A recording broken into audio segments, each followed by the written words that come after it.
indah Tuhan, Kau yang termanis.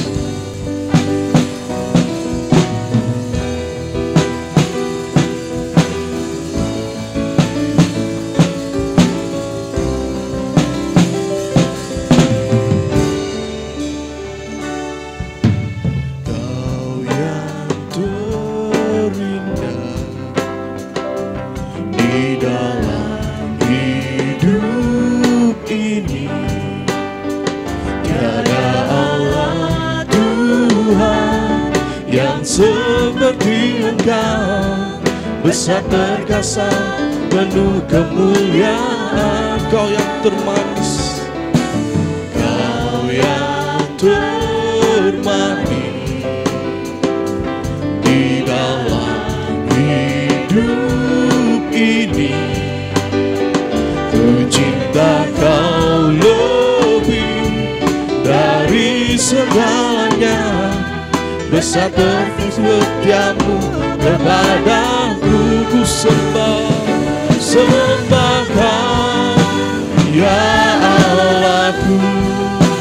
Ku tinggikan namamu selalu, tiada lutut kan bertelut menyembah Yesus Tuhan Rajaku.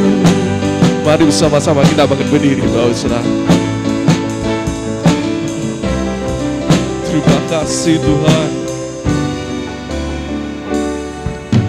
Kau yang terindah di dalam hidup ini. Tiada Allah Tuhan yang seperti Engkau, besar perkasa, penuh kemuliaan. Kau yang termanis di dalam hidup ini. Ku cinta Kau lebih dari segalanya.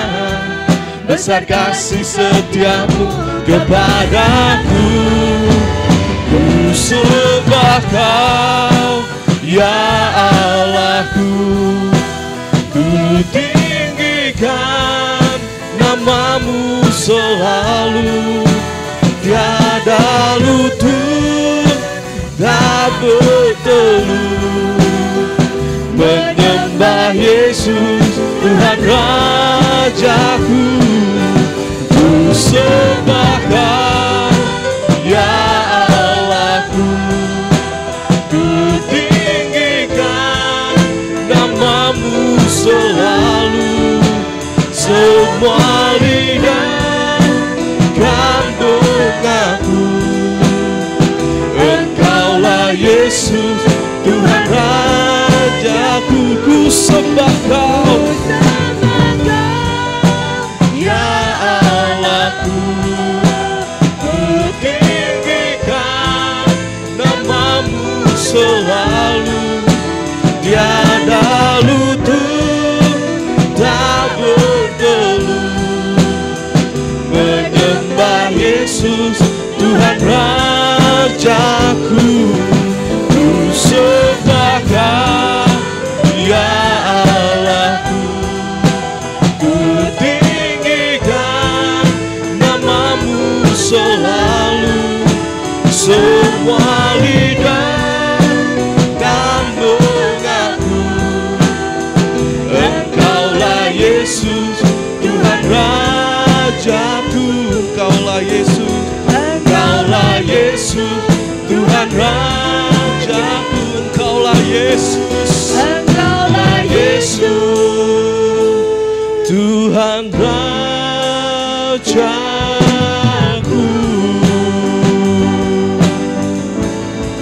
Terima kasih.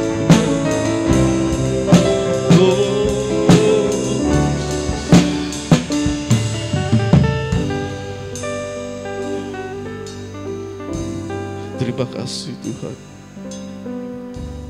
Betapa indahnya kasih-Mu Tuhan. kasih-Mu lah yang sejati. Hanya kasih-Mu lah yang tulus Tuhan, yang kami temukan hanya di dalam-Mu Tuhan. Sekali lagi kami mau mengucap terima kasih Tuhan. Biarlah kami terus dapat menyembah-Mu Tuhan, memuji nama-Mu Tuhan dalam hati kami yang paling dalam Tuhan. Tuhan, Kaulah yang terindah dan Kaulah yang termanis dalam hidup kami Tuhan. Tak ada yang dapat menandingi kasih-Mu Tuhan. Kasih-Mu lah yang terbesar dan kasih-Mu lah yang terhebat Tuhan. Terima kasih buat segalanya Tuhan. Dan kami mau mulai ibadah kami pada hari ini. Kiranya Engkau menyertai, melindungi, membimbing setiap kami para imam-imam yang melayani Tuhan. Biarlah ibadah kami boleh dapat berjalan dengan lancar, seturut dengan kehendak-Mu. Dan tak lupa juga kami berdoa untuk saudara-saudara kami yang masih dalam perjalanan. Kiranya Engkau hentar mereka sehingga mereka dapat sampai ke tempat ibadah ini dengan selamat. Bertemu kami semua Tuhan. Dan memperoleh sukacita yang baru, bahkan berkat yang baru daripada firman Tuhan. Terima kasih Tuhan, kami serahkan semuanya ke dalam tangan-Mu. Hanya di dalam nama Tuhan Yesus kami berdoa. Amin. Silakan duduk kembali. Ya, shalom. Selamat datang dan selamat beribadah Bapak Ibu Saudara yang kasih Tuhan. Puji syukur kepada Tuhan, kita dapat berjumpa kembali dalam ibadah kita pada hari ini. Itu semua oleh karena kesempatan yang Tuhan berikan. Mari bersama-sama kita pergunakan kesempatan yang ada ini dengan baik-baik. Dan kami juga mengucapkan selamat datang bagi teman-teman yang baru datang. Ya, mari sama-sama kita memuji nama Tuhan dengan pujian selanjutnya. Dialah segalanya.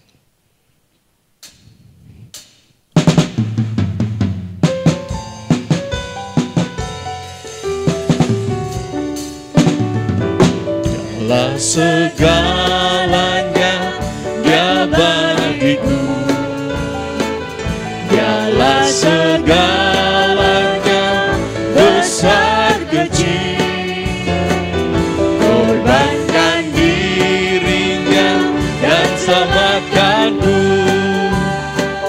Dialah segalanya, Dia bagiku. Dialah segalanya, Dialah segalanya, Dia bagiku. Dialah segalanya, besar kecil. Korbankan dirinya dan selamatkanku. Dialah segalanya, Dia bagiku. Seperti air madu dari batu karang, dicicip air madu yang manis. Oh, lihatlah Tuhan Yesus baik, dicicip air madu yang manis. Dialah segalanya, Dialah segalanya, Dia bagiku. Dialah segalanya, besar kecil. Korbankan dirinya dan selamatkanku. Dialah segalanya, Dia bagiku. Dialah segalanya, Dialah segalanya, Dia bagiku. Dialah segalanya, besar kecil. Korbankan dirinya dan selamatkanku. Dialah segalanya, Dia bagiku. Seperti air madu dari batu karang, dicicip air madu yang manis.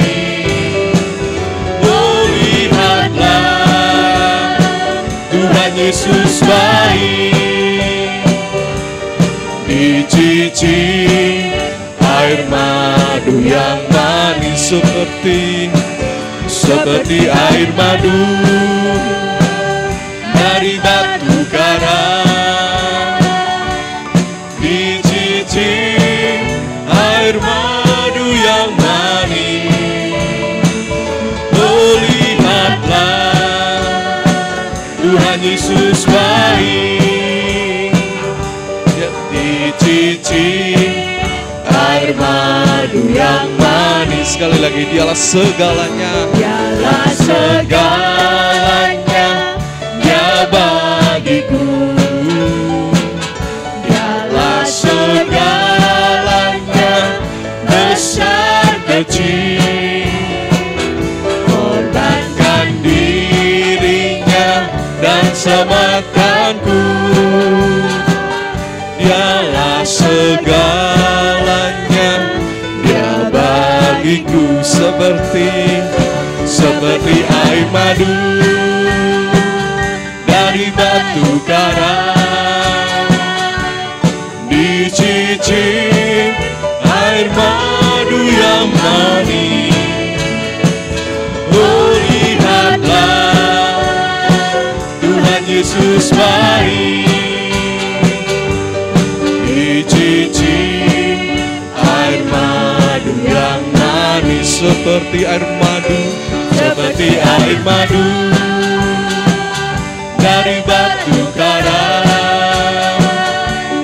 Dicicip air madu yang manis. Oh, lihatlah Tuhan Yesus baik. Dicicip air madu yang manis. Oh, lihatlah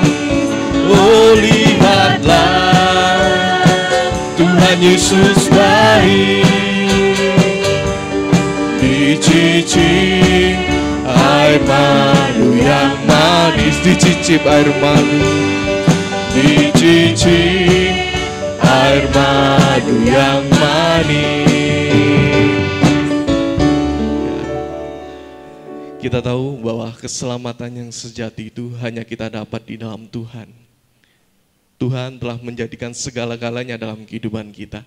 Sekarang giliran kita menjadikan Tuhan segala-galanya dalam kehidupan kita. Menjadikan Tuhan yang terutama dalam kehidupan kita. Sebab Dia telah menjadikan kita para pemenang. Mari kita lanjutkan pujian kita dengan pujian sukacita.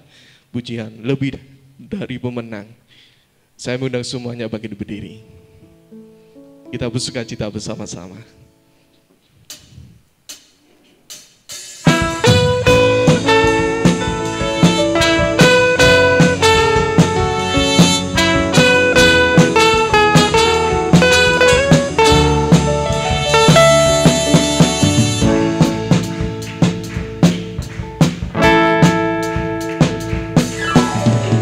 Lebih dari pemenang dalam segala perkara, iblis telah dikalahkan oleh kuasa darahnya.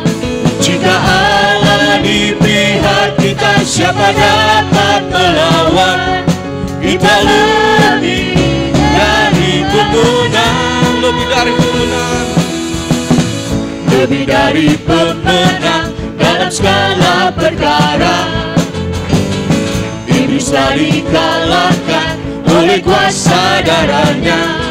Jika Allah di pihak kita, siapa dapat melawan?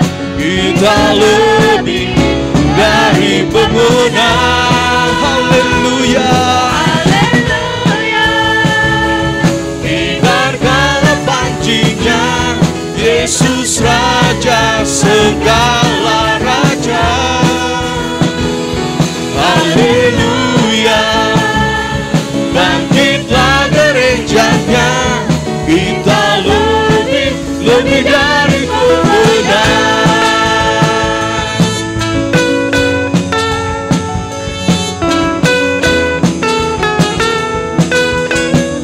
Lebih dari pemenang, Lebih dari pemenang dalam segala perkara.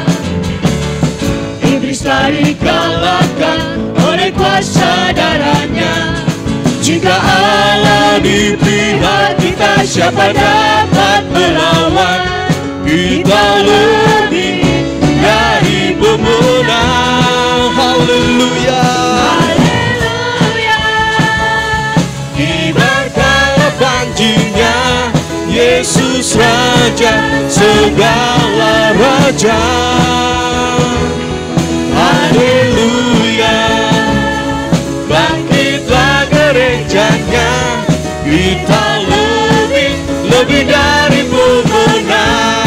Haleluya, haleluya. Kibarkanlah panjinya, Yesus Raja segala raja. Haleluya, bangkitlah gerejanya, kita lebih dari pemenang.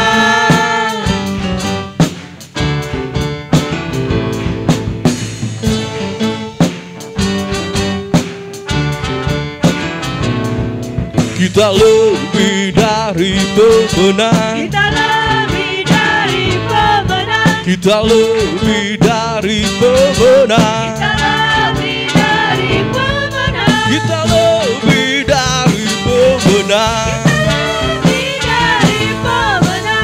lebih dari pemenang.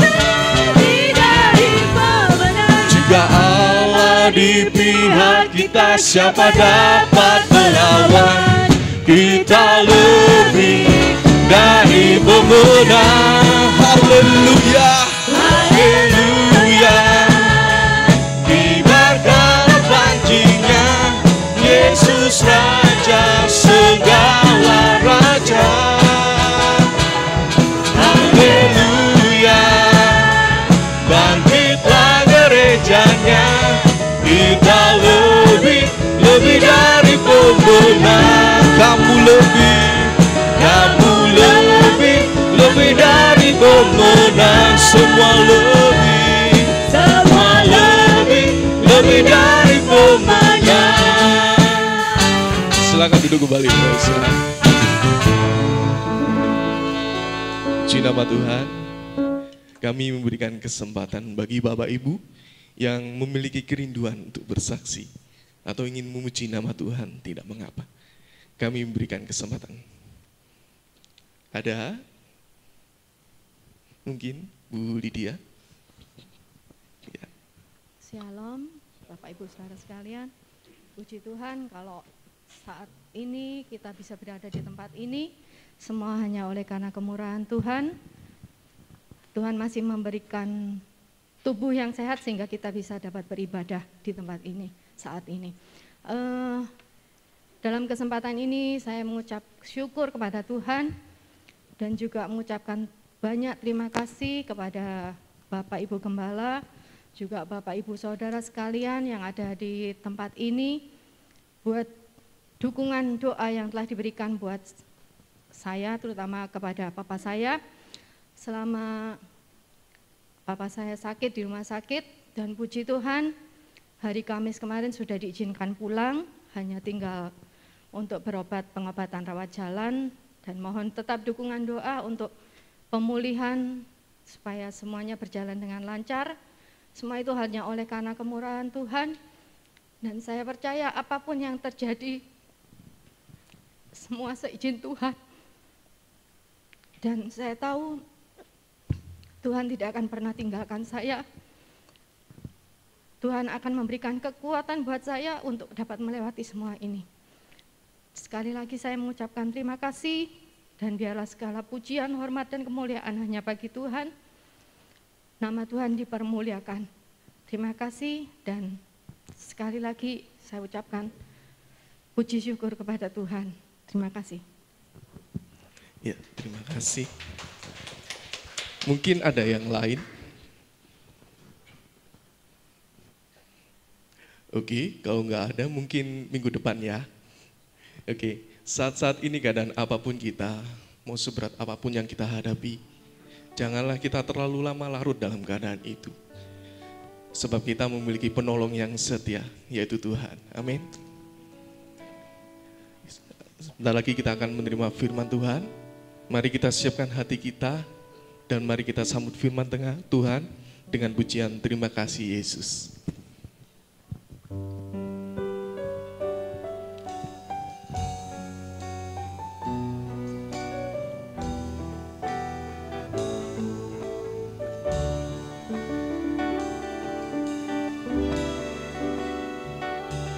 Yang dulu tak ku mengerti, sekarang kau buat mengerti.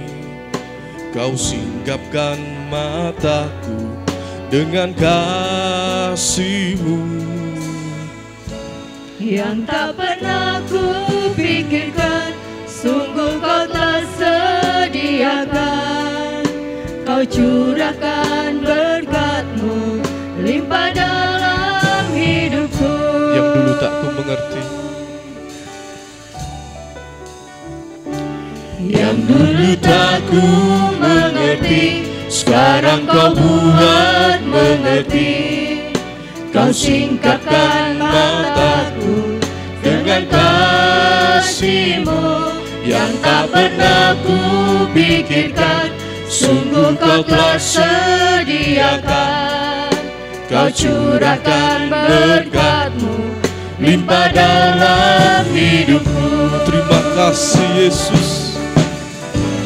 Terima kasih Yesus.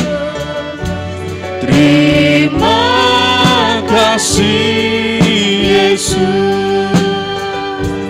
Ku beri syukur hanya bagi-Mu, ya Allahku, ya Tuhanku.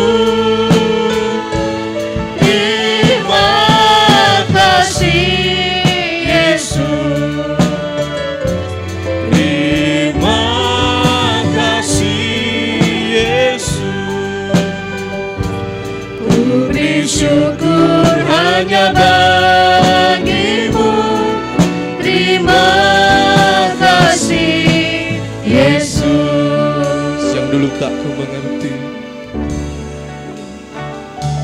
Yang dulu tak ku mengerti, sekarang kau buat mengerti. Kau singkapkan mataku dengan kasih-Mu. Yang tak pernah ku pikirkan, sungguh kau telah sediakan. Kau curahkan berkat-Mu limpah dalam hidupku. mari katakan terima kasih. Terima kasih Yesus. Terima kasih Yesus. Ku beri syukur hanya bagi-Mu, ya Allahku, ya Tuhanku. Terima kasih Yesus. Terima kasih Yesus. Ku beri syukur hanya bagi-Mu. Terima kasih Yesus. Mari bersama-sama kita bangkit berdiri. Yang dulu tak ku mengerti, sekarang kau buat mengerti. Kau singkapkan mataku dengan kasih-Mu. Yang tak pernah ku pikirkan, sungguh kau telah sediakan. Kau curahkan berkat-Mu limpah dalam hidupku. Terima kasih Yesus. Terima kasih Yesus. Terima kasih Yesus. Ku beri syukur hanya bagi-Mu, ya Allahku,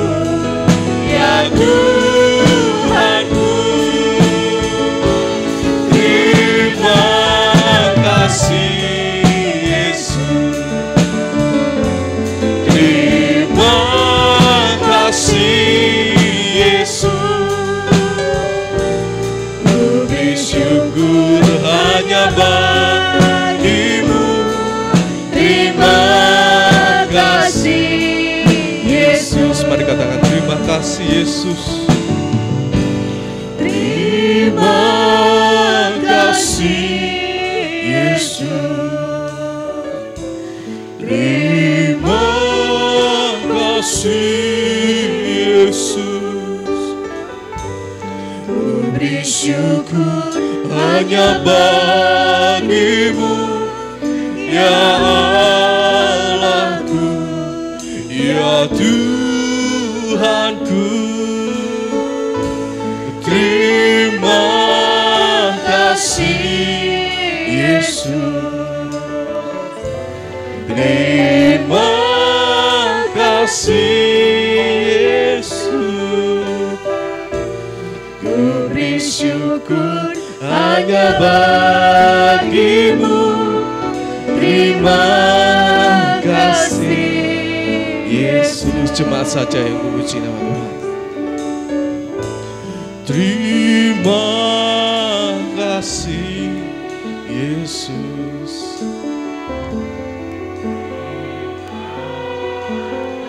Terima kasih Yesus.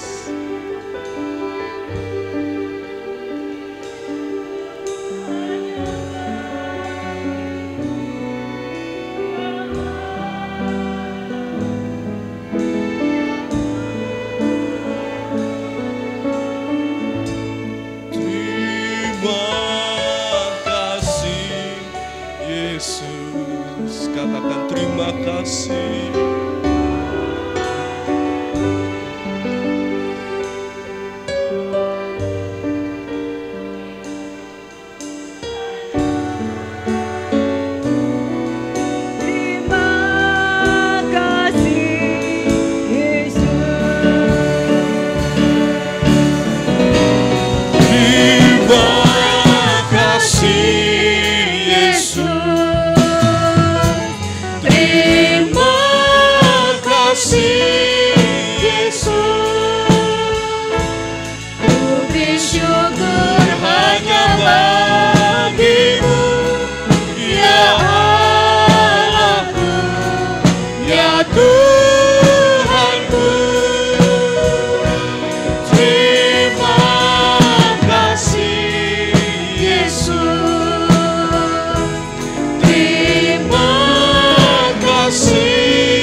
Sama katakan terima kasih Yesus.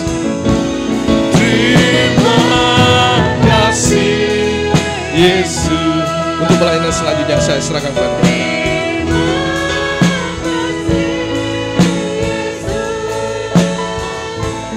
Ku bersyukur Hanya bagimu, ya Allahku, ya Tuhan.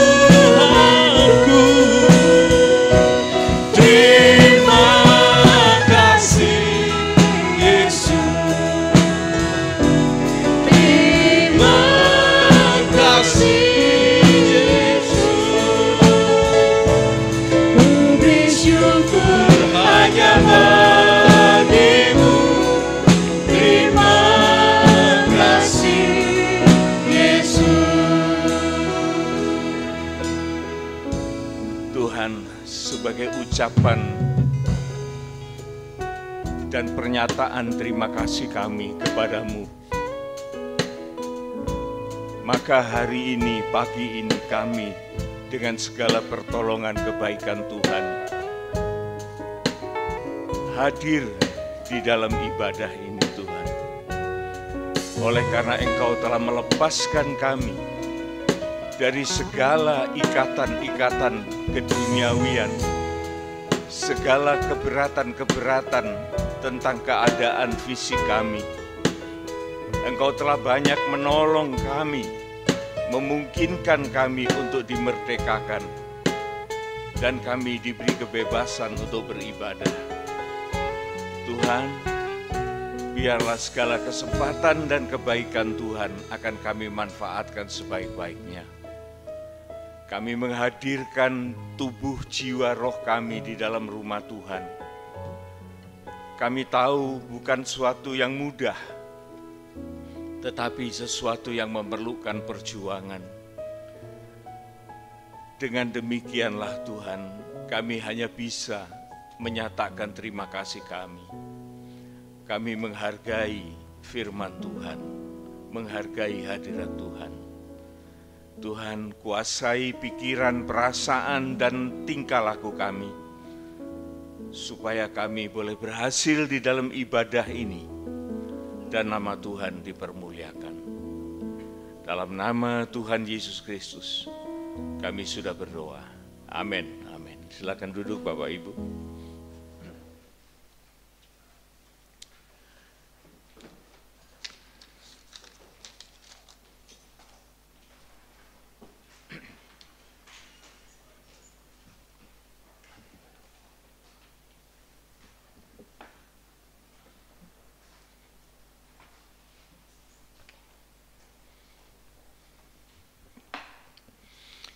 Selamat pagi dan shalom Bapak Ibu.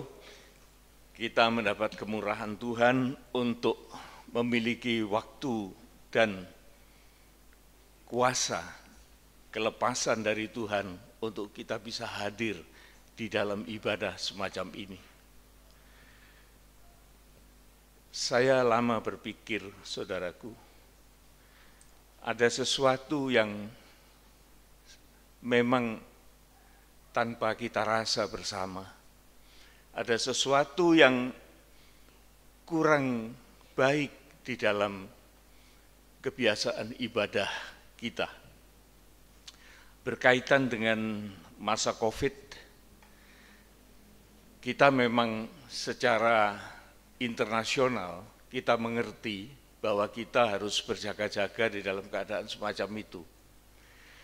Dan Tuhan memberikan kepada kita, kepada manusia ini suatu hikmat untuk kita tetap bisa berrelation dengan Tuhan, berhubungan dengan Tuhan melalui segala cara. Tuhan memberikan kepada kita kemampuan bahwa kita bisa berkomunikasi, bahwa kita bisa beribadah, mengikuti ibadah secara online. Jadi dengan sarana media, dan kita manfaatkan itu sebaik-baiknya.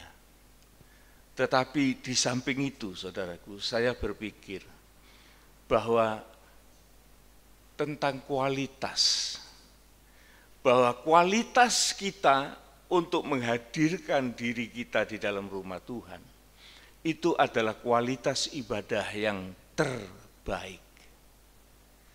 Jadi saya hanya mempunyai suatu pesan dan mengingatkan kepada kita semua.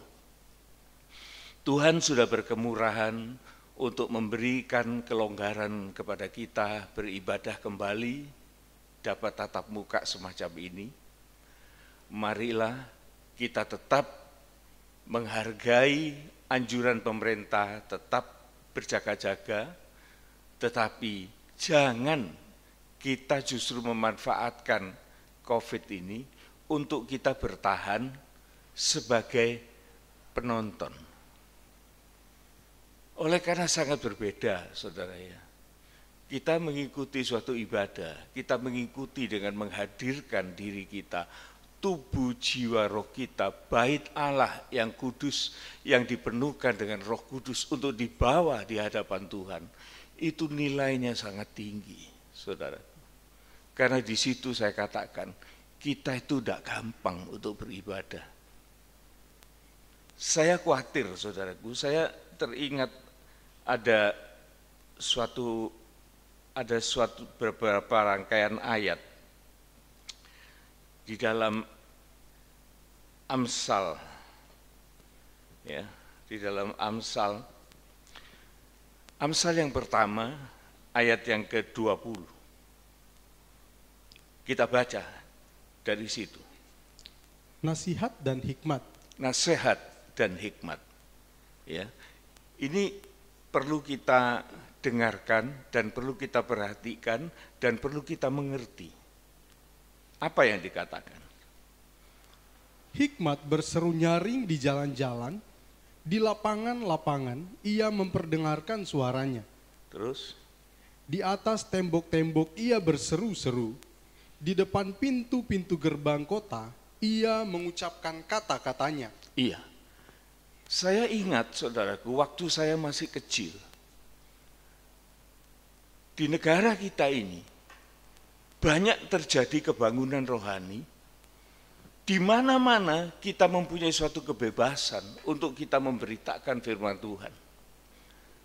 Saya pernah tinggal di suatu daerah yang terpencil, di daerah perkampungan.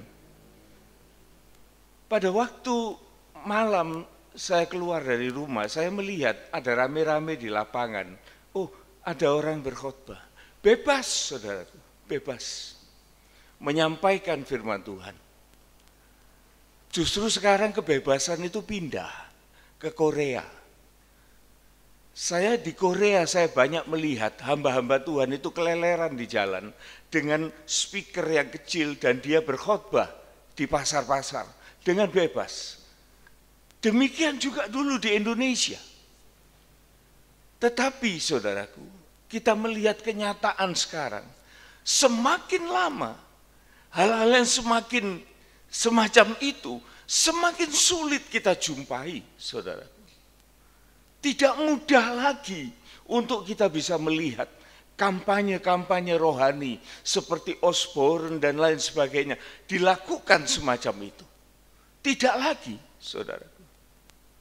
Dan kesempatan-kesempatan itu semakin mengecil, dan hanya bersisa di dalam gereja-gereja tertentu.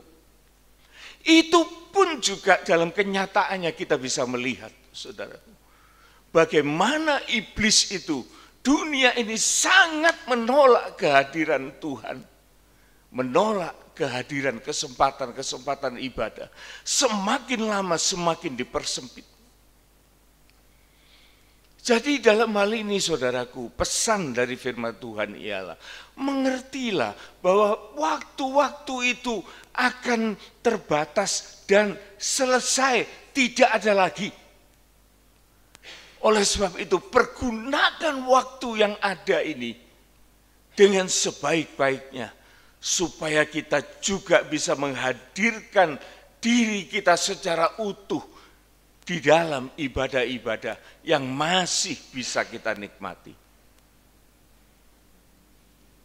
Usahakan kita, saudaraku, beda. Jadi ibadah itu bukan menonton, tetapi ibadah itu ialah mengikuti, larut di dalamnya. Nah, ini yang perlu diingatkan di dalam gereja Tuhan, saudaraku. Sehingga kita boleh sadar dan mengerti bahwa waktu itu sangat limit.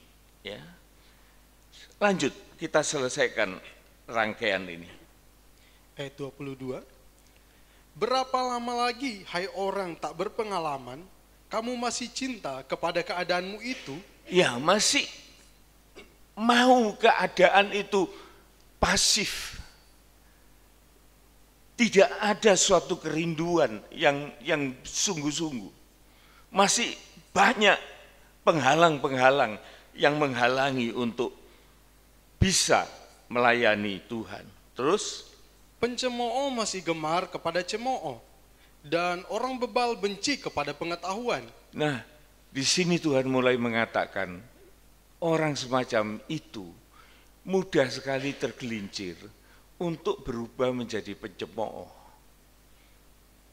Pencemooh itu gimana ya? Menganggap sesuatu yang ringan gitu. Menganggap ibadah itu tidak ada perlunya. Dicemooh, buat apa sih kita itu beribadah? Untuk apa sih kita itu kok mesti menghadap Tuhan ini dan itu? Nah, ini cenderung kepada kefasikan, saudaraku. Ini jangan sampai terjadi. Dan kemudian karena dia tidak pernah lagi berelasi dengan Tuhan, maka mau tidak mau rohani itu mundur. Dan dia menjadi seorang yang bebal. Dan kemudian kebebalan ini bisa bermusuh, bisa timbul suatu kebencian. Nah, ini jangan sampai terjadi, saudaraku. Saya sebagai gembala itu perlu ngomong gini, saudaraku. Karena apa? Gembala itu anjing penjaga.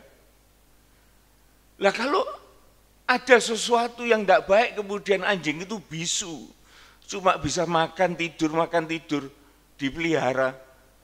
Buat apa itu? Tetapi seekor anjing penjaga, dia itu harus awas. Kalau ada yang tidak bagus, dia harus mau menyalak dengan segala resikonya. Mungkin dia waktu menggonggong, dia dilempar batu. Ya terima saja, karena dia anjing. Itulah yang saya mengerti, saudaraku, sebagai gembala, sebagai herder, yang siap menerima segala risiko. Tetapi apa yang saya katakan ini bukan dari suatu angan-angan yang buruk, tetapi ini sesuatu yang Tuhan tekankan di dalam hati saya. Dikatakan masih gemar kepada cemooh dan kebebalan itu yang membuat orang itu benci kepada hikmat, kepada pengetahuan. Selanjutnya, berpalinglah kamu kepada teguranku. Sesungguhnya aku hendak mencurahkan isi hatiku kepadamu. Loh, ini Tuhan yang ngomong loh, ini lewat Salomo. Mari datanglah, menolehlah kemari. Oleh karena aku ini ingin berbicara dengan kamu. Ingin mencurahkan isi hatiku kepadamu. Ini perlunya orang ibadah, saudaraku. Ada Tuhan, ada Roh Kudus, ada firman yang akan dibicarakan, yang diperdengarkan. Sehingga kita ini bisa mengenal, bisa mengerti, bisa memahami. Bukan hanya tahu, tetapi mengenal. Bukan hanya mengenal, tetapi memahami. Ini yang harus terjadi di dalam setiap kehidupan Kristen, di dalam setiap ibadah. Maka kesadaran-kesadaran semacam ini harus timbul di dalam hati orang-orang percaya. Jangan kita keluar masuk dalam gereja, tetapi sama sekali tidak ada sesuatu yang nyantol di dalam kehidupan ini. Tuhan mau mencurahkan isi hatinya. Yang penting di sini, saudaraku, hati kita itu urusan kita loh. Hati kita itu urusan kita loh. Jangan kita ngomong nanti Tuhan buka hati kita. Tidak ada cerita kayak gitu. Tuhan itu dilukiskan. Dia sebagai seorang yang mengetuk pintu hati kita. Dibuka atau tidak dibuka, itu urusan yang punya pintu. Tuhan bukan Tuhan pemaksa, pendobrak, tidak. Tuhan adalah Tuhan yang santun. Bahkan biji atau benih yang jatuh di tanah, dia gagal untuk bertumbuh. Oleh karena tanah itu yang diumpamakan sebagai hati itu penuh dengan onak duri, penuh dengan batu yang tidak pernah diurus. Urusan siapa ini? Urusan yang punya tanah, urusan yang punya hati. Jikalau kita tetap mengeraskan hati kita, saudaraku, Tuhan juga tidak berbuat apa-apa. Jangan berharap kalau kita mengeraskan hati kemudian Tuhan, kita berdoa lunakkan hati saya, sirami hatiku. Tuhan bilang enggak, ngapain harus nyirami tanah yang enggak pernah diurus. Jadi di sini kita banyak belajar, saudaraku. Kita mengenal, memahami tugasnya Tuhan itu apa, tugasnya kita ini manusia ini apa gitu loh. Tugas kita ini merespon. Kalau kalau kita tidak merespon, ya sudah, tidak akan terjadi apa-apa. Ini yang sangat tidak dimengerti oleh kebanyakan orang Kristen, saudara. Jadi segala sesuatu itu dia katakan pokoknya nanti Tuhan bekerja. Enggak, Tuhan itu tidak mau bekerja sembarangan, saudaraku. Kalau kita tidak mau dikerjakan, tidak bisa.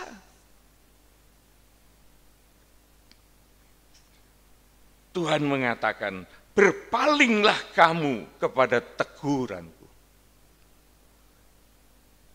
Pernyataan Tuhan itu, saudaraku, acap kali berubah menjadi suatu teguran. Dan teguran itu pasti tidak enak bagi kehidupan siapapun, termasuk saya. Kalau ditegur itu rasanya tidak enak. Ada suatu tegen, ada suatu ingin mempertahankan. Tetapi biarlah kita mengerti rencana Tuhan bagi kehidupan kita. Berpaling kamu dari teguranku, sesungguhnya aku hendak mencurahkan isi hatiku kepadamu dan memberitahukan kepadamu perkataanku kepadamu. Terus, oleh karena kamu menolak ketika aku memanggil, dan tidak ada orang yang menghiraukan ketika aku mengulurkan tanganku, bahkan kamu mengabaikan nasihatku dan tidak mau menerima teguranku. Lah, semakin lama semakin parah, saudaraku. Saya tidak mengada-ngada, saudaraku. Kita semua membaca dalam Amsal.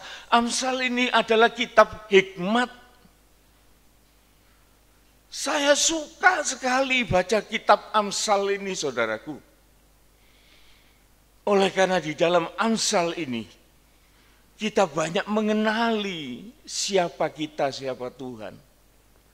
Dan apa yang harus kita kerjakan. Kita mengerti, mengukur keadaan kita lewat kitab Amsal ini. Tuhan mengatakan, yang menolak itu kamu. Kita mesti ngaku, saudaraku. Karena Tuhan itu memanggil. Oleh karena kamu menolak ketika aku memanggil. Tuhan itu memanggil kita yang menolak. Dan tidak ada orang yang menghiraukan ketika aku mengulurkan tanganmu. Tuhan itu mau ngejak salaman. Kita tidak menggubris, kita tidak respon. Tuhan itu mengulurkan perdamaian. Tuhan itu mau memperkenalkan diri sepenuh seutuhnya kepada kita. Tapi kita tidak merespon. Tetapi justru sebaliknya kita yang ingin dikenal oleh orang banyak. Tidak salah. Tetapi untuk apa? Itu yang jadi pertanyaan. Kalau kita ini menjadi orang terkenal, memperkenalkan diri kita, sehingga popularitas kita besar, melalui segala cara, tidak salah, tapi untuk apa? Untuk kita sendiri, saudaraku. Untuk kita sendiri. Dan itu sebetulnya tidak salah, itu oke saja. Tetapi kalau Tuhan, saudaraku, mau memperkenalkan dirinya, sampai dia mau turun dari surga masuk ke dalam bumi ini, bukan untuk disanjung-sanjung, tetapi untuk mati di salib, demi memperkenalkan dirinya kepada manusia. Supaya apa? Untuk apa? Supaya manusia selamat, saudaraku. Kalau manusia ini memperkenalkan dirinya, terus terang, saudaraku, termasuk saya ini, cari popularitas. Untung aja kalau popularitas itu popularitas yang baik. Tetapi ada popularitas yang merupakan suatu berhala di dalam kehidupan kita. Itu yang paling menyakitkan hati Tuhan. Jadi jikalau kita ini memperkenalkan diri kita, kita tidak disambut, kita bisa sakit hati. Dan kita mengatakan, aku tidak mau kenal kamu lagi. Itulah manusia. Tetapi Yesus, Tuhan, Dia mau memperkenalkan dirinya habis-habisan. Mulai dari raja sampai orang yang terkecil. Yesus menembus hati mereka supaya mereka merespon keberadaan Yesus di dalam misi, visi, pertolongan atas kehidupan manusia. Itu pun manusia masih bersikap angkuh, saudaraku. Dan pagi ini kita diingatkan kembali oleh Tuhan bahwa Tuhan itu mengulurkan tangan, memanggil, menasehati, menegur, tetapi seringkali manusia yang tidak merespon dan dia tidak kenal untuk apa Yesus itu memperkenalkan diri, Tuhan itu memperkenalkan diri kepada kita. Sesungguhnya kalau kita tidak mau mengenal Tuhan, saudaraku, maka kita harus tahu Tuhan itu tidak akan kekurangan apa-apa. Masih banyak malaikat di surga yang mengakui, yang memuliakan Allah. Manusia ini hanya segelintir di antara planet yang kalau Tuhan tidak ngurus, manusia ini pun juga lenyap. Itu yang harus kita kenal, saudaraku. Siapa kita ini? Terus ayat 26, nah ini mulai, saudaraku. Mulai menanjak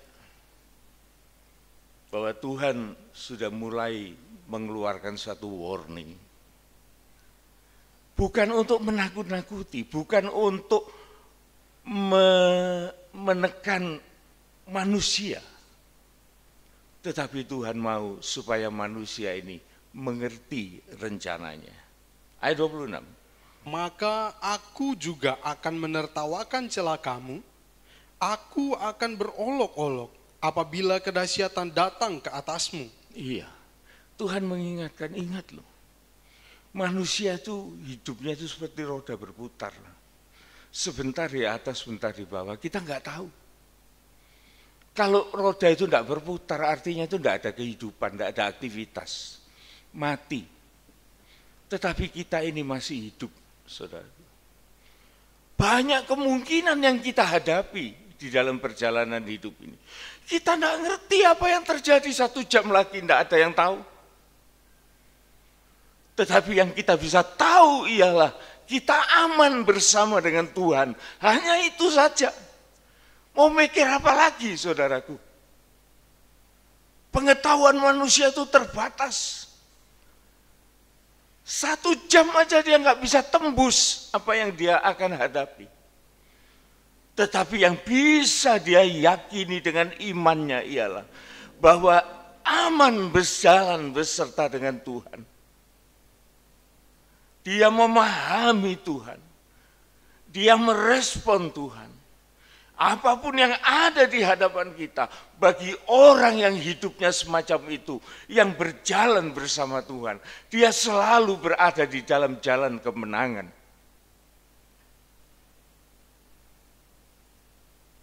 Kita tidak usah mikir jauh-jauh, saudaraku.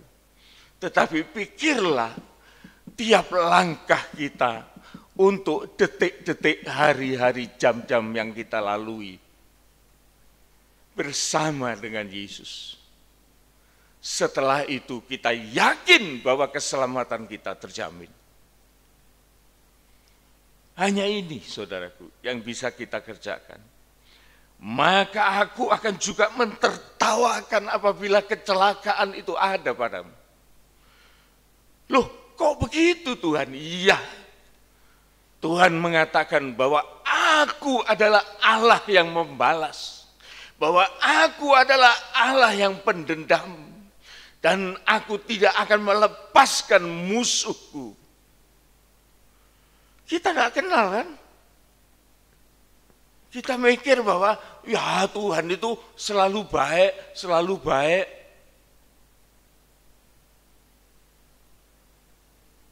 Coba saudaraku, kita mampir sebentar ya di dalam kitab Nahum. Supaya kita ini tahu saudaraku. Tabiat wataknya Tuhan itu supaya kita itu kenal dan paham. Jangan kita itu hanya mikir Tuhan itu kayak engkong kita. Yang dia itu cuma selalu senyum, mantuk-mantuk baik, kasih permen, kasih ini. Enggak saudaraku. Sisi keras dari Tuhan itu pun harus kita kenal. Nahum 1 ayat yang kedua. Murka Tuhan. Tuhan itu Allah yang cemburu dan pembalas. Tuhan itu cemburu dan pembalas. Cemburunya itu bagaimana? Kita kan mau tahu. Kalau dikatakan Allah itu adalah pencemburu, cemburunya itu bagaimana? Kita lihat di dalam Amsal 6 ayat 34 dan 35. Karena cemburu adalah geram seorang laki-laki, Cemburu seorang suami. Terus ia tidak kenal belas kasihan pada hari pembalasan dendam. kalau dia melihat seseorang mempermainkan istrinya, menghina kehidupan nikahnya, menghina kesucian di dalam hidup nikahnya, seorang suami yang waras, dia sangat tidak terima. Dia sangat menuntut perbuatan-perbuatan yang menghinakan itu. Saudara, sebagai contoh saya ingin hanya mau mengatakan sesuatu. Di Indonesia, di Pulau Jawa, lebih tegas lagi di Pulau Madura. Suku Madura itu mempunyai harga diri yang luar biasa terhadap kehidupan nikahnya. Mungkin saudara ada yang tahu, tapi ada yang tidak tahu. Sebuah suku yang dulu saya kenal sebagai suku yang sederhana. Suku yang polos, jujur, tidak neko-neko, berani menderita, tetapi dia punya harga diri. Sehingga dia mengatakan dalam filosofinya, angok apoteh tulang, atimbeng poteh mata. Ada yang tahu istilah ini? Tahu ya Pak Hari, ini orang Madura juga ini termasuk. Orang Madura itu mengatakan, lebih baik mati berkalang tanah daripada hidup dipermalukan. Apa yang dimaui oleh orang ini? Oleh karena dia betul-betul sangat sakit hati dan merasa terhina seumur hidup apabila istrinya sampai direbut orang lain. Dia akan menuntut carok, saudaraku, habis-habisan. Nenek saya cerita, jangan main-main. Orang Madura itu kalau berkelahi, di luar persoalan itu, dia tidak akan gampang bunuh orang. Tetapi kalau sudah nyangkut satu masalah itu, kalau dia tidak berani membalas, maka familinya datang membawa pakaian perempuan, diberikan kepada suami itu. Pakai ini aja. Kalau kamu tidak berani, saya yang balas. Asal kamu mau, kamu yang masuk penjara. Coba, saudara. Persoalan ini bukan jadi persoalan pribadi, tetapi sudah persoalan famili. Itu dulu, saudaraku. Tidak tahu sekarang, saya sudah tidak pernah mendengar lagi cerita itu. Itu cerita yang saya dapati pada waktu saya masih kecil. Saya pernah tinggal di Surabaya, di daerah Gembong. Di sana itu mayoritas suku Madura. Saya bisa kenal mereka, bagaimana filosofi, cara hidup mereka. Saya kenal baik. Tuhan itu memberikan contoh semacam itu. Kita ulangi Amsal 6 tadi. Karena cemburu adalah geram seorang laki-laki, Kemarahan seorang suami. ia tidak kenal belas kasihan pada hari pembalasan dendam. Pada waktu dia membalas dendam, tidak ada lagi belas kasihan atas musuhnya. Itu tabiatnya Allah, saudaraku. Jangan main-main. Kalau kita ini masih memberhalakan diri kita, memberhalakan segala-gala apa yang kita anggap lebih penting dari Tuhan, Tuhan itu mengatakan jangan ada ilah lain di hadapanku. Oleh karena dia Allah yang pencemburu. Terus, Ia tidak akan mau menerima tebusan suatu pun, tidak ada bargaining untuk kehormatan ini. Tidak ada tebus-tebusan bargaining untuk milik kekasih Tuhan. Tuhan sangat marah jikalau kita berkhianat atau kita tidak merespon Tuhan. Sudah habis. masih. Dan ia akan tetap bersikeras betapapun banyak pemberianmu. Iya. Berapapun kita menawarkan kompensasi buat Tuhan, tidak. Oleh karena itu merupakan suatu penghinaan yang luar biasa. Ini loh saudaraku, ini wataknya Tuhan. Nah, kalau kita sudah tahu kayak gini saudaraku, maka kita ini harus hidup di dalam suatu penghargaan yang sungguh-sungguh kepada Tuhan. Kita kembali saudaraku ya, ke Amsal tadi. Di sana ada banyak yang kita akan pelajari. Amsal 1 tadi saudaraku.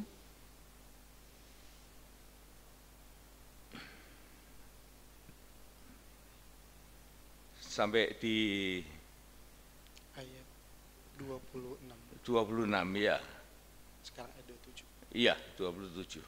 Apabila kedahsyatan datang ke atasmu seperti badai, dan celaka melanda kamu seperti angin puyuh, apabila kesukaran dan kecemasan datang menimpa kamu, Terus? pada waktu itu mereka akan berseru kepadaku, tetapi tidak akan kujawab mereka, dan mereka akan bertekun mencari aku, tetapi tidak akan menemukan aku. Ya, bacanya kurang tepat ya. Pada waktu itu mereka akan berseru kepadaku, tetapi tidak akan kujawab. Loh kok bisa? Iya, karena Tuhan itu pendendam. Hati-hati. Kalau kita menghadapi suatu masalah, seringkali kita dihadapkan kepada jalan yang buntu. Sehingga kita datang, kita berdoa, lantai itu seperti besi yang tidak bisa ditembus. Langit itu seperti tembaga yang tidak bisa ditembus. Oleh karena kita mengabaikan segala kebaikan Tuhan. Ibadah ini saudaraku adalah perwujudan dari kebaikan Tuhan. Adalah perwujudan di mana Tuhan itu mau memperkenalkan dirinya. Adalah perwujudan kasih sayang Tuhan apabila kita menghadapi sesuatu masalah di dalam dunia ini. Maka dia akan tampil dan dia akan menjawab. Mereka akan bertekun mencari aku, tetapi tidak akan menemukan aku. Tidak lagi kita bisa menemukan dia. Ini yang perlu kita perhatikan, saudaraku. Dan hal ini, saudaraku, pernah terjadi di dalam kehidupan bangsa Israel, di mana dia berubah setia, yang tadinya dia begitu perkasa di dalam perjalanannya. Dia menembusi segala bangsa-bangsa yang menghalangi dia. Tetapi pada saat dia keluar dari tanah Mesir, kita masih ingat cerita minggu lalu. Bagaimana seorang yang bernama Balak, raja dari Moab, dia melihat Israel bersama dengan Allah. Dan dia bergerak dengan luar biasa. Dia merasa takut dan dia memanggil seorang yang bernama Bileam. Saudara masih ingat? Ini saya combine, saudaraku. Supaya dalam kehidupan kita sekarang ini, kita ini masih ada kemurahan Tuhan. Jangan sampai di dalam perjalanan kita untuk selanjutnya, kita jangan sampai gagal. Kita berkaca di dalam cerita-cerita perjanjian lama. Kita lihat Roma 15 ayat yang keempat. Saudara perhatikan betapa pentingnya kita itu kembali melihat cerita-cerita dari perjalanan Israel ini. Oleh karena kita saat ini juga berjalan seperti mereka berjalan.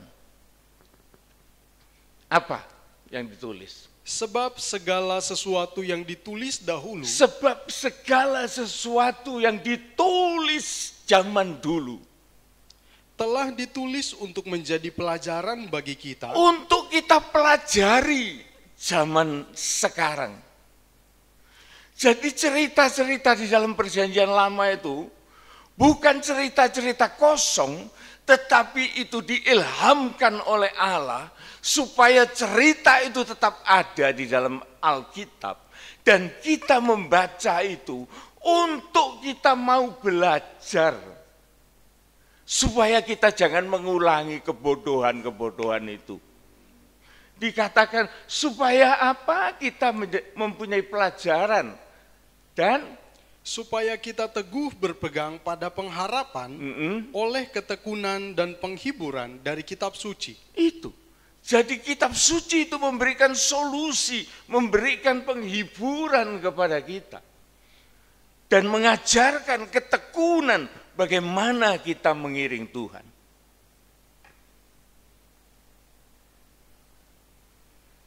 Mari saudaraku, saya akan mengajak kita semua untuk mengambil suatu contoh di dalam perjanjian lama yang kita lihat di dalam kitab Bilangan, pasal yang ke-25. Saya minggu lalu menjanjikan untuk menuntaskan cerita tentang Bileam ini. Tetapi tadi sudah kita dahului dengan persiapan apa yang harus kita lakukan di dalam perjalanan ini.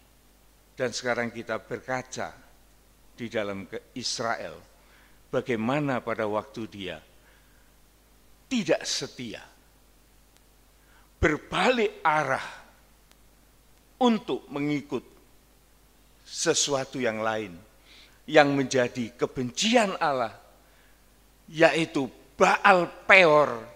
Baal Peor itu adalah iblis itu sendiri yang menimbulkan rasa cemburu dari Allah atas Israel. Sebetulnya hal ini tidak perlu terjadi, saudaraku. Tetapi kejadian ini justru disajikan di dalam kehidupan kita untuk kita bisa belajar, untuk kita bisa mengerti. Kita baca Bilangan 25 ayat yang pertama. Israel menyembah Baal Peor. Iya, berbalik dia. Terus? Sementara Israel tinggal di Sitim, mulailah bangsa itu berzina dengan perempuan-perempuan Moab. Secara fisik mereka itu melakukan perzinahan dengan orang-orang Moab. Secara rohani pun juga kita ini bisa berzina dengan dunia ini, dengan iblis malahan. Untuk kita mendapatkan sesuatu dari iblis ini.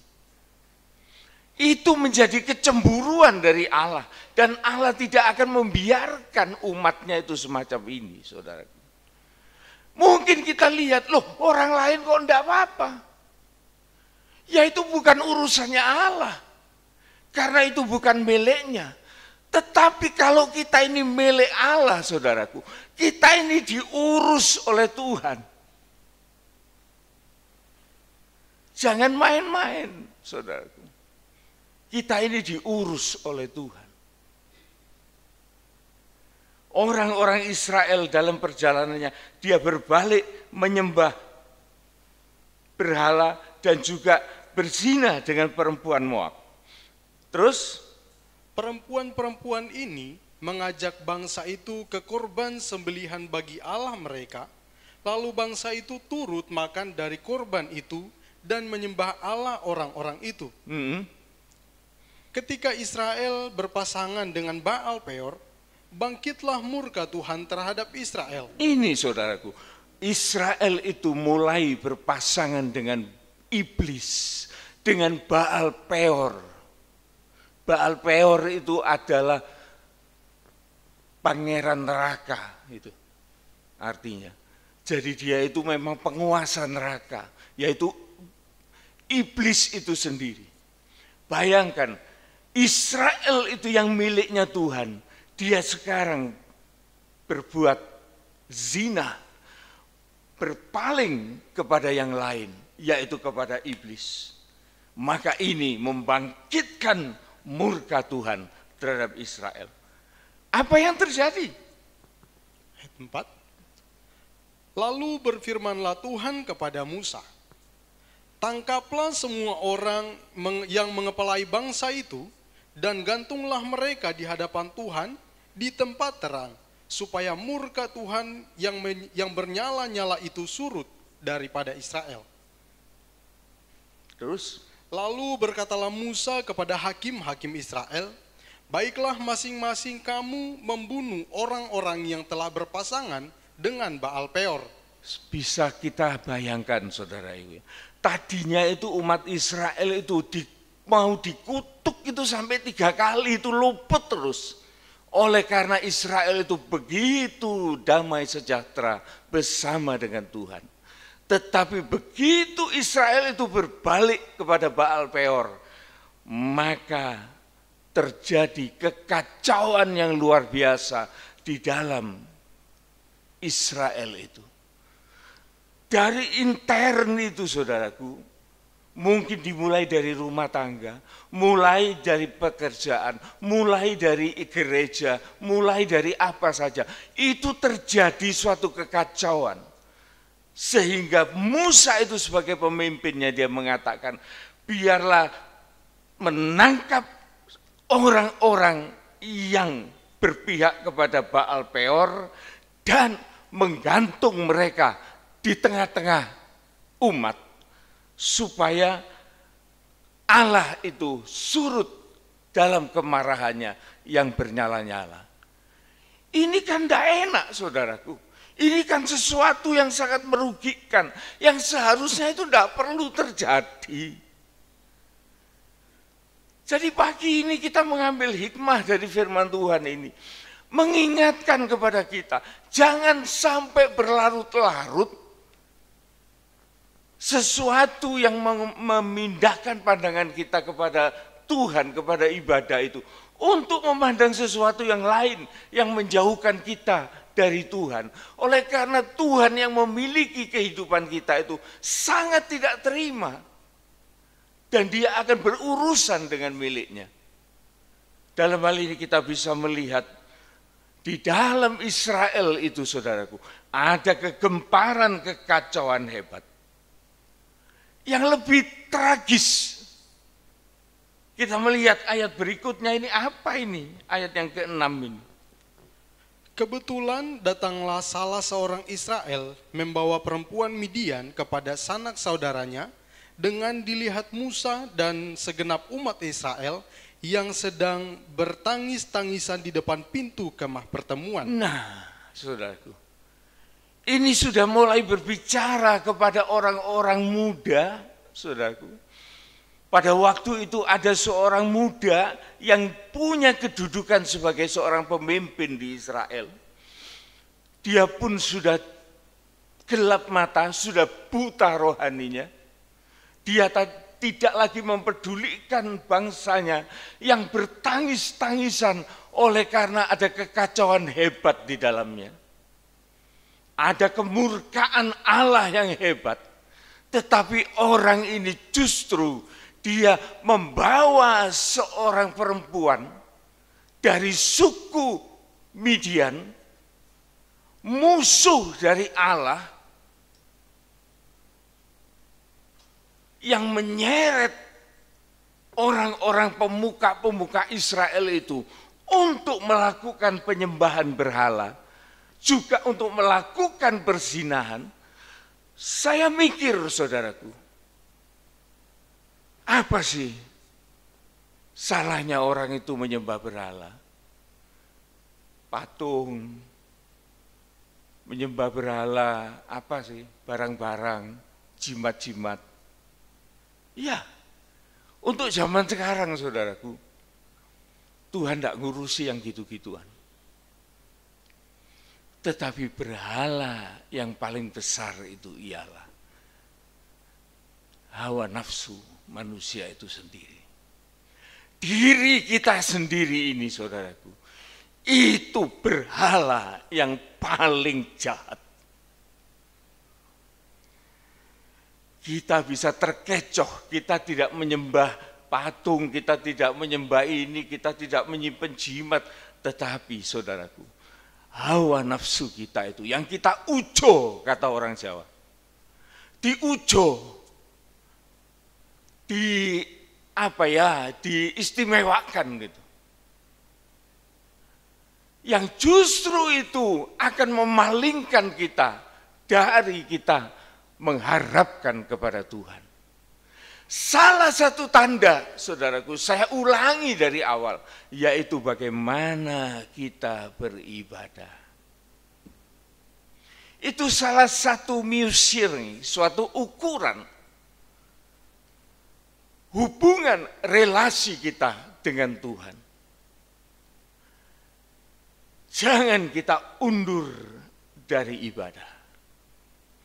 Oleh karena kalau itu sudah merupakan suatu kesengajaan, tidak ada lagi solusi buat melepaskan diri. Ini pesan firman Tuhan. Jadi seharusnya, saudaraku, kita ini bersyukur kepada Tuhan.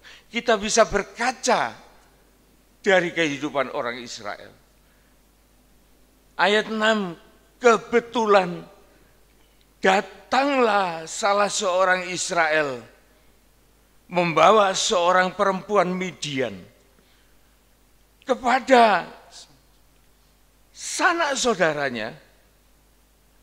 Dengan dilihat Musa, ini orang Jawa bilang ceto welo-welo, berani-beraninya dia menampilkan diri dengan segala pelanggaran dan dosanya. Ini yang dikatakan menghujat, saudaraku. Menghujat, menantang. Di hadapan Musa, pemimpin besar Israel, dia menunjukkan, aku mau gini, mau apa kamu? Musa melihat itu. Tentu Musa sebagai seorang pemimpin, dia merasa tidak nyaman.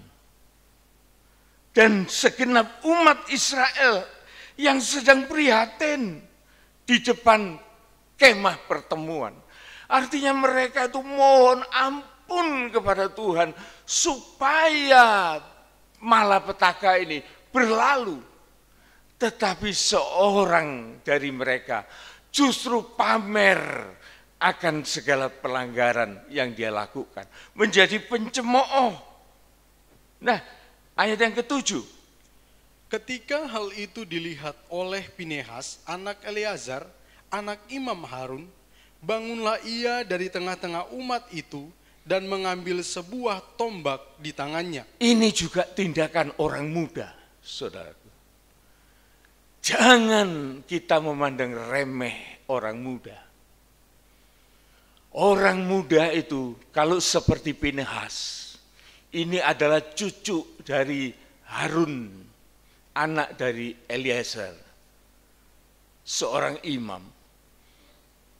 Pinehas ini dalam masa mudanya dia sudah melayani Tuhan. Dia mendapat hak istimewa untuk menjadi seorang imam. Pada waktu pemuda ini melihat orang muda itu tidak tahu diri, maka Pinehas ini bangkit amarahnya, solidaritasnya bangkit, dan dia mengambil sebuah lembing. Ketika itu dilihat oleh Pinehas anak Eleazar, anak Imam Harun. Bangunlah ia dari tengah-tengah umat itu, mengambil sebuah tombak di tangannya. Ini tindakan, saudara. Inilah kaum muda, saudaraku. Harus berani bertindak. Saya sangat senang, tadi malam saya melihat ada penampilan yang baru di dalam kaum muda. Ada nuansa yang baru. Ini harus kita berani, saudaraku. Jangan pasif. Apa yang dilakukan oleh Pinehas? Ayat yang ke-8. Mengejar orang Israel itu sampai ke ruang tengah. Mengejar sampai di ruang tengah. Tadinya saya tidak mengerti, saudara. Ruang tengah itu ruang apa sih? Apakah Israel itu bertangis-tangisan di depan pintu kemah? Terus pemuda yang membawa orang Midian itu nerobos masuk sampai ruang tengah, sampai ruang suci. Ternyata enggak, saudara. Kalau saudara baca di dalam bahasa Jawa, itu jelas tertulis sampai di kamar tidurnya, di tendanya. Untuk apa? Untuk berzina di situ. Tega-teganya loh, melihat bangsanya menangis. Dia itu sudah gelap mata, dia turut berhalanya, dia mau membawa seorang perempuan asing untuk berzina di dalam rumahnya. Nah, hal ini diketahui oleh Pinehas. Ia mengejar orang Israel itu sampai ke ruang tengah. Terus? Dan menikah mereka berdua, yakni orang Israel dan perempuan itu, pada perutnya. Maka berhentilah tulah itu menimpa orang Israel. Oleh karena keberanian seorang Pinehas, orang muda yang berani bertindak demi kebenaran, demi menegakkan harkat dan hormat Allah, maka Allah itu mau mengadakan suatu pengampunan, suatu penyelesaian kepada jemaat Israel. Ini yang perlu kita lihat dan kita pelajari, saudaraku. Sebagaimana Israel itu tadinya begitu kuat, begitu mengagumkan, begitu menakutkan. Dan dia dikutuk tidak mempan, 3 kali dikutuk, luput semua. Tetapi oleh karena satu perbuatan yang salah, yaitu dia ingkar kepada Allah. Dia menjauhkan diri kepada Tuhan.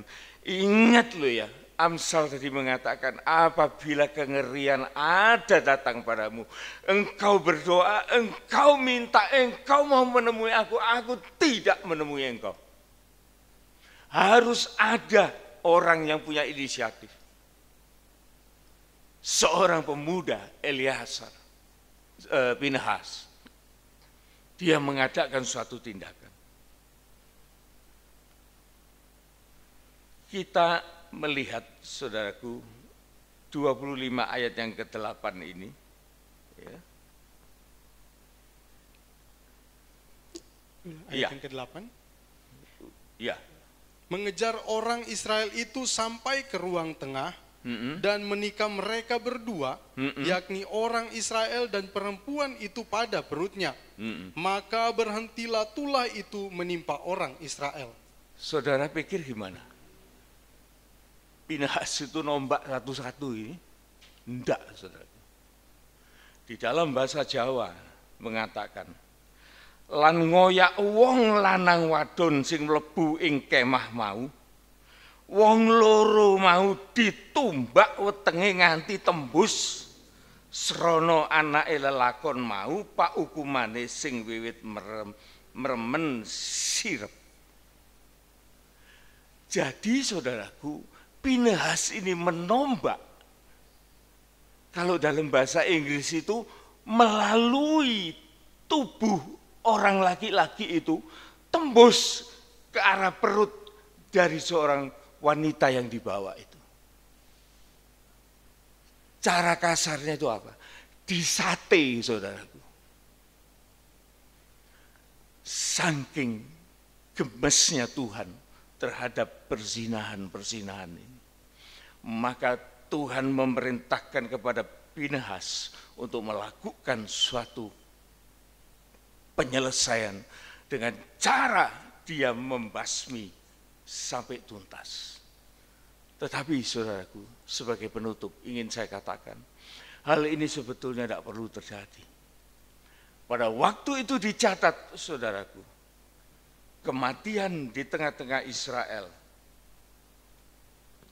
ada 24.000 orang. Ayat yang 9. Orang yang mati karena tulah itu, orang yang mati oleh karena perbuatan Israel itu sendiri, ada 24.000 orang banyaknya. 24.000 orang, itu tidak sedikit, saudaraku. Tapi sekali lagi saya katakan, hal itu tidak usah terjadi. Jikalau kita pada pagi hari ini, kita mau datang kepada Tuhan, kita memperbaiki sikap kita menghormati panggilan Tuhan, kita menghormati teguran Tuhan, kita menghormati nasihat Tuhan, kita menghormati uluran tangan Tuhan, kita menghormati itikat baik Tuhan, yang mau kita mengenal, memahami dirinya, maka kita tidak usah mengalami hal-hal yang semacam ini. Kita hidup berdampingan, berdamai dengan Tuhan. Kita ini ada miliknya Tuhan. Di dalam firman Allah itu, kerucut dari ujung yang kita jumpai ialah Tuhan mengakui gerejanya sebagai istrinya. Sedangkan Amsal tadi mengatakan kecemburuan seorang suami terhadap istrinya. Kalau istri itu tunduk kepada suaminya dan dia menghormati suaminya, maka suami itu akan mengayomi istri itu dan tidak ada satupun yang punya hak untuk mengganggu-gugat seorang istri yang dimiliki oleh seorang suami. Suami gereja, suami jemaat adalah Kristus, mempelai pria sorga. Dia yang melindungi kita dan dia yang akan mengamankan kita. Dan kita tidak usah mengalami hal-hal yang semacam ini, semacam Israel ini. Oleh karena pagi hari ini kita sudah belajar tentang penyertaan Tuhan di dalam kehidupan kita. Amin.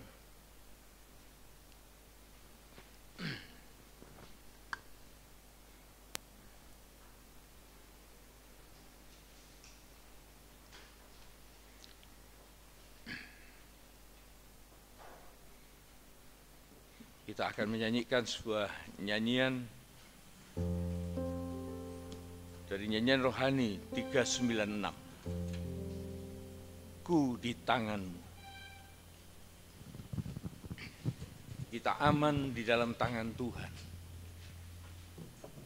Ku di tanganmu.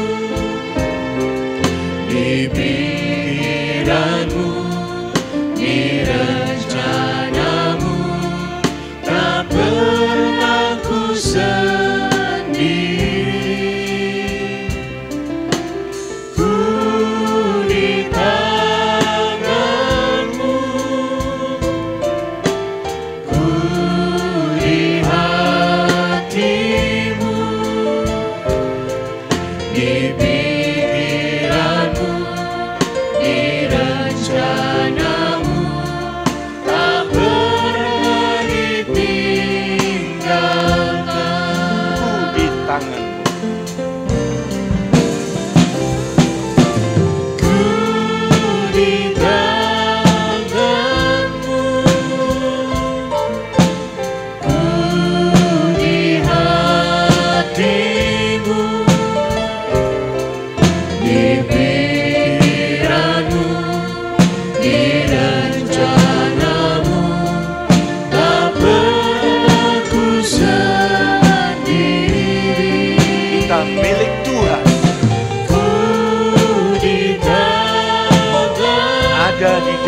Tangan Tuhan. Ku di hatimu, Ada di dalam hati Tuhan, dalam pikiran, dalam rencananya. Kita tidak pernah ditinggalkan.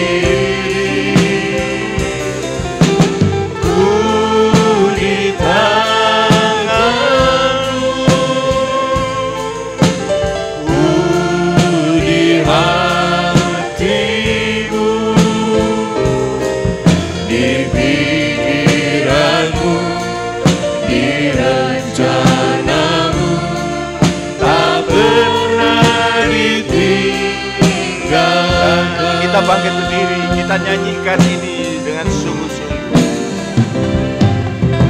Ku di tanganmu, ku di hatimu, di pikiranmu, di rencanamu, tak pernah ku sendiri. Saya mohon Bapak Sidarta untuk doa. Di tanganmu, ku di hatimu, di pikiranmu, di rencanamu, tak pernah ditinggalkan. Sekali lagi, ku di tanganmu Tuhan.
Terima kasih Tuhan.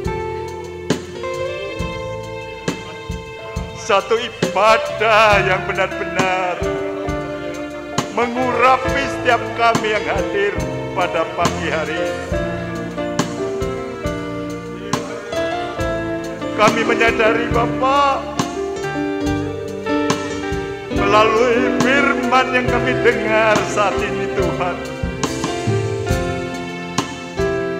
Engkau mempunyai suatu rencana yang indah melalui teguran-teguran yang membangun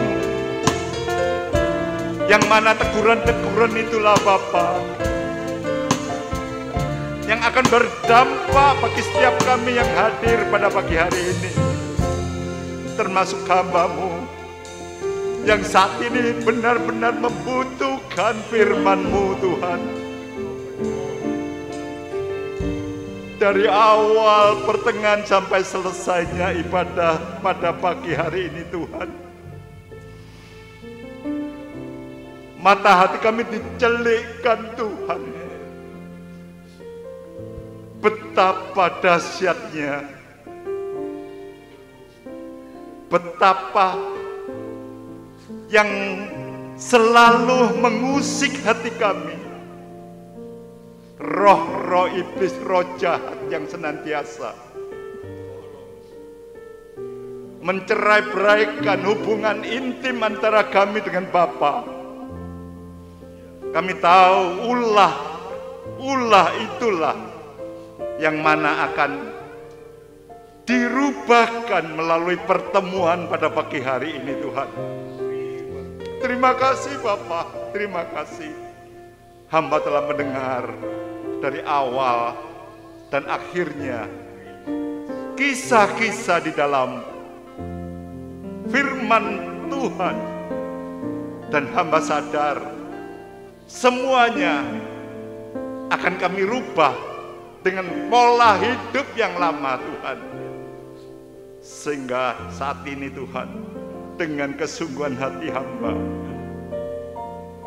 mohon belas kasihan Engkau saja. Terima kasih Bapak, terima kasih. Hamba berdoa untuk hamba-Mu yang Kau pakai memberitakan firman-Mu ini Tuhan. Pakai hidup hamba-Mu ini Tuhan, semakin diurapi, sehingga melalui firman yang ditaburkan,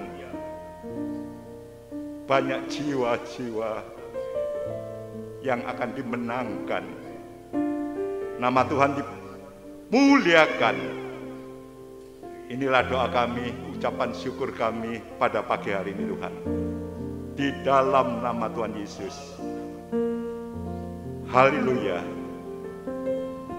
Amin.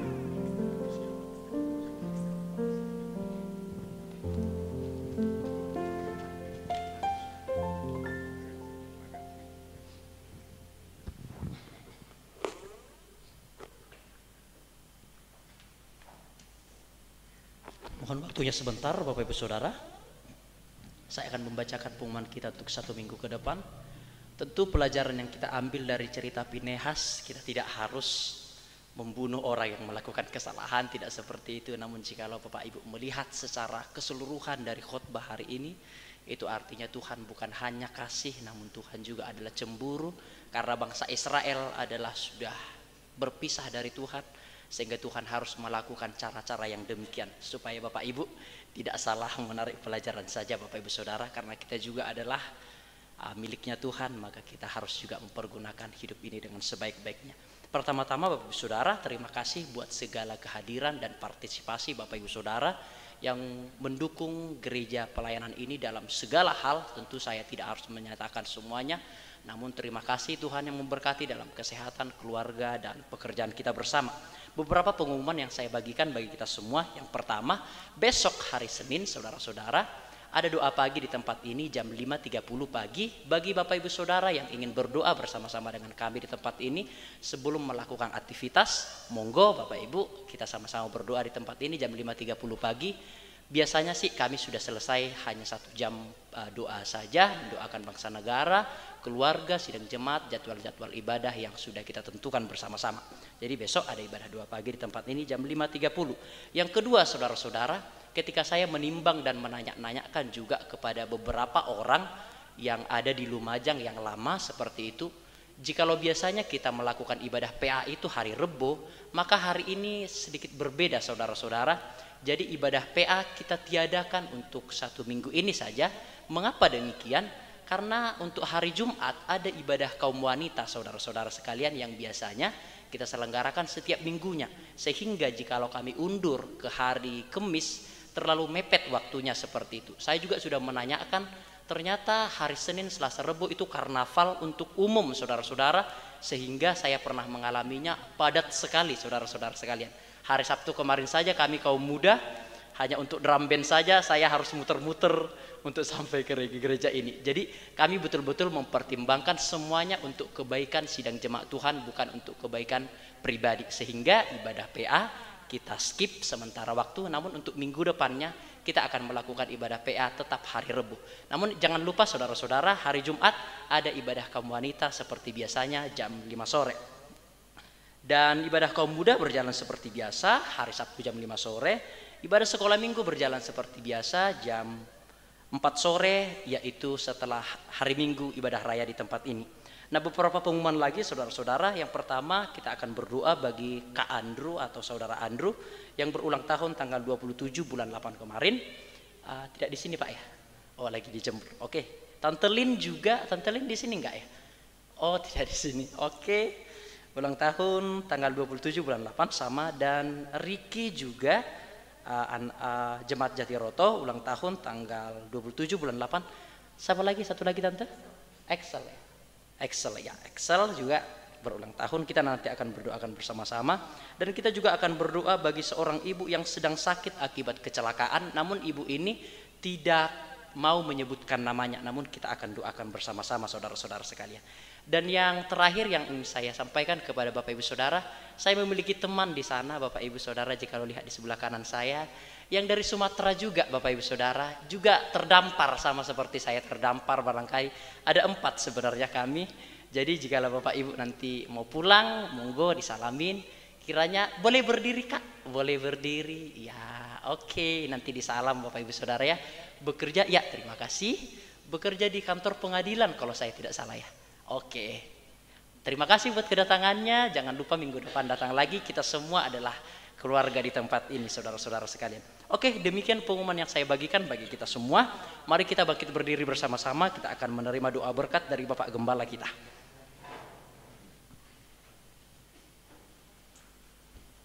Kita akan berdoa untuk ucapan syukur dari Andrew yang berulang tahun, dan juga Ibu Lin yang juga dalam ulang tahun, dan Ricky ulang tahun juga. Dan ada yang memerlukan doa untuk pemulihan setelah mengalami kecelakaan seorang ibu. Ya, kita doakan mereka. Tuhan, kami bersyukur, berterima kasih. Kami telah memanfaatkan waktu yang Engkau berikan Tuhan selagi kami hidup di bumi ini. Bahkan Engkau berikan kami kemampuan untuk berkomunikasi dengan Engkau dan berelasi dengan Engkau Tuhan lewat ibadah, lewat firman yang telah kami dengar, serta pencerahan dari Roh-Mu yang kudus, sehingga boleh kami bersikap hikmah dan menghargai kehadiran Tuhan, dan membuat ibadah ini mempunyai hasil yang sangat baik dalam perjalanan hidup rohani kami. Kami juga berdoa Tuhan bagi nama-nama yang telah disebutkan tadi, dan biar kiranya Tuhan memenuhi segala hasrat kerinduan mereka dan memberikan pertolongan atas segala mereka yang butuhkan, pemulihan dari sakit penyakit dan lain sebagainya. Tuhan, ada banyak nama yang mungkin tidak kami sebutkan, tetapi ada di dalam pikiran dan batin kami. Biar kiranya Engkau juga akan memberikan pertolongan bagi mereka. Terpujilah nama-Mu. Terima kasih Tuhan buat segala sesuatu yang telah berjalan, dan terima kasih Engkau telah memberikan kesempatan kepada beberapa jiwa yang baru pertama kali datang di gereja ini Tuhan. Biar kiranya mereka juga akan menerima suatu asupan rohani dan untuk memperkuat kehidupan rohani mereka. Engkau memberkati mereka. Sekarang kami mohonkan doa bagi bangsa dan negara ini juga Tuhan, bagi para pemimpin mulai presiden sampai kepada bawahannya, sampai di daerah-daerah terpencil. Tuhan, Engkau tahu betapa kemelutnya saat-saat ini di dalam negara ini, tetapi kami percaya bahwa umat Tuhan di dalam negara ini masih banyak yang menghargai Engkau, masih banyak yang takut akan Engkau, masih banyak yang tidak berpaling kepada berhala. Oleh sebab itu Tuhan, kami percaya bahwa perhatian-Mu, pertolongan-Mu juga akan terjadi di dalam bangsa dan negara ini. Saudara-saudaraku yang dikasihi oleh Tuhan, terimalah berkat anugerah, kasih sayang, damai sejahtera, dan kehidupan yang kekal diberkatkan dari Allah Bapa, Putra, dan Roh Kudus untuk kita semua mulai dari saat ini sampai Maranatha Tuhan Yesus datang kembali. Pulanglah beserta dengan segala berkat ini, dan juga engkau diberkati dengan berkat-berkat jasmania untuk menjadi berkat bagi sesama. Dalam nama Tuhan Yesus Kristus kami sudah berdoa. Amin. Amin. Amin. Bapak Ibu Saudara, nanti untuk ada latihan